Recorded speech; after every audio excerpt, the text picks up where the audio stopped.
played a major role with the CNN YouTube presidential debates being held early in the process. Questions were asked of the candidates in both parties via viewer-submitted videos.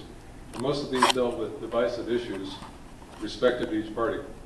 Some have argued that it gave better access to candidates from voters in states with late primaries or in states where candidates were unlikely to visit. Others said that some questions were frivolous and even planted to aid or hurt certain candidates.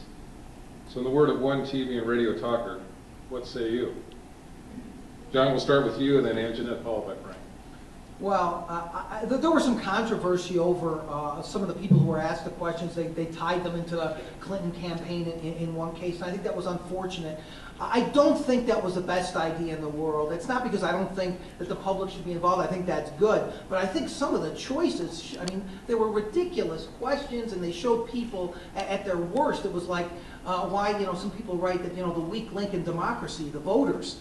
I mean, it's the truth. I mean, when you saw some of these questions, they were just people performing because they were on camera and asking these absolutely asinine questions. Do you believe every word in this? Answer this right now. Do you believe every word in the Bible? As if that is a relevant question to ask in a presidential debate, when we know that, Mike Huckabee is the only one who's really crazy enough on that. So, I mean, I guess the point is that, you know what? It's okay to go do man-on-the-street interviews and get good questions, but what I think the mistake, and unfortunately they did it intentionally, the mistake that CNN made is in how they chose those questions to use. They wanted to create controversy by which ones, and they wanted to put certain candidates in an uncomfortable position by using these somewhat, in my opinion, crazy questions. So I think it did come across as somewhat frivolous. Well, I don't know if this is going to be a surprise to John, but I'm going to disagree slightly with a couple things he said. I think what is interesting about the YouTube format is it really kind of exposes this tension between who is the gatekeeper of information anymore. And is there this tension where it should be people like John and I, or people like Tim Russert and Wolf Blitzer asking the questions, or should it be the real people? And this was at least an effort to get the real people into the debate hall, get the issues that they think are important out in front of the candidates. And it also, frankly, it created some entertainment. And sometimes, no offense to Frank and the hard work that he does, debates can be kind of drab.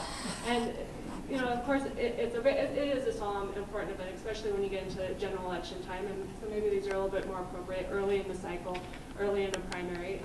But I think they should continue, and we can probably learn from some of the weaknesses that occurred with the CNN debate. No question, the questions were selected for some of their entertainment and shock value, but so was the Diamonds and Pearls question, asked at the Las Vegas debate in November. I know you and our student never would have asked a question like that. I know the point you're getting. I thought we were going to lay off the North South jokes. Well, we're actually looking at this. Yeah. No, I don't. I still call it UNR. I refuse to acknowledge change in the North. We're looking very hard at this question now. As was mentioned, we've already announced the dates. The first debate will be September 26th at Ole Miss in Oxford, Mississippi. That'll be the first presidential debate. It will focus on domestic policy. The vice presidential debate will be a week later at Washington University in St. Louis. The second presidential debate, which will be the town hall meeting that John mentioned, which is where the Gallup organization helps us choose about 100 undecided voters in the statistical marketing district around Nashville. They'll come in, if you've watched it in the past, they sit in bleachers, and they actually ask the questions. Now, it's there in that debate where we're working on how we bring in the internet. We're not going to do YouTube. We don't want people dressed as snowmen. Remember what happened asking questions. I mean, this is presidency of the United States that's in play here.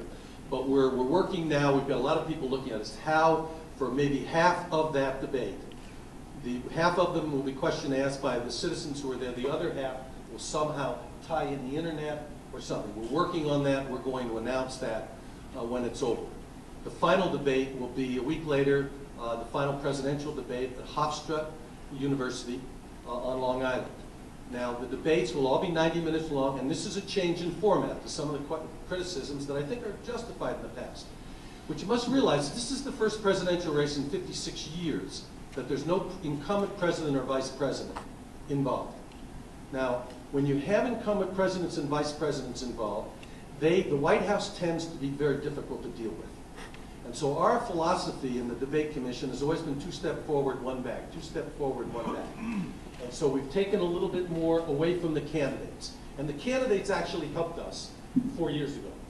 Because if you think back and remember what happened, the Kerry campaign and the Bush campaign got together outside of the commission, and they prepared an agreement, 35 pages long. And they came to us and said, you will sign this agreement if you want to do the debates. And they demanded that Bob Schieffer and Charlie from, I've got a mental block here, from Charlie Rose? No, from ABC. Charlie Gibson, Jim Lehrer, and Gwen Eiffel signed it. We all said, no way are we signing the agreement. No way. If you don't want to debate, you explain to the American people why you don't. And they didn't, we didn't sign it. We went ahead with our plans. This time, the candidates have no input whatsoever. They had no input into where the debates were going to be, the debates, dates for the debates.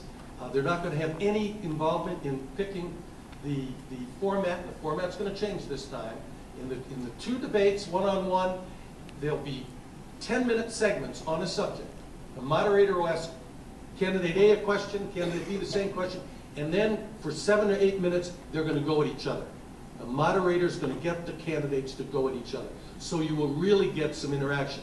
Now you saw a little bit of this already, as I mentioned in the journalism class today.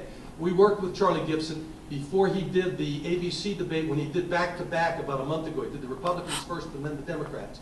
And he tried. Another thing we're suggesting is they be seated at tables. We've done a tremendous amount of research. People who stand behind podiums, like Robin's behind, podiums stand to be like walls or barriers. When people are seated around a table, and the nature and tenor of discourse changes. And so you'll see that most of the debates this time have been, other than when the cattle shows with 7 or 8 people, they're seated at a table. You get more interplay. So we're really hoping that some of the criticisms that are proper in the past, with whether or not things have been staged, you won't have that as much. I do have to tell you one story though. John mentioned that town hall meeting, or no, you did, with Bill Clinton. That town hall meeting in Richmond, I will never forget as long as I live. That's when Ross Perot was involved. We had 3 bar stools up there, and they each had handheld mics. And with President Bush and Perot, it was like there was an invisible rubber band tied to the back of their belts in the stool. They would get out about 5 feet away from the stool, and then they would go back. Not Bill Clinton. He took that microphone and he waded right into the crowd, man. It was something. And then you remember, that's the famous time when they caught. I was seated just off stage with a wonderful woman who was on our debate commission until her death. Her name was Pamela Harriman. She was really the doyen of the Democratic Party. She was a wonderful British accent. She was married to Winston Churchill's son. She lived with the Churchills during World War II. She was the sexiest woman I ever met. She was 80 years old at the time. She had a wonderful way about her. And when we were sitting there, and we had all the television networks in front of us, we could see what was being shown. And when all of them showed George Bush, look at his watch. She reached over, I'll never forget it, she put her hand on my wrist and she said, "Frank, darling, it's over, it's over." And she was right, it was over. That's a great story. Great story.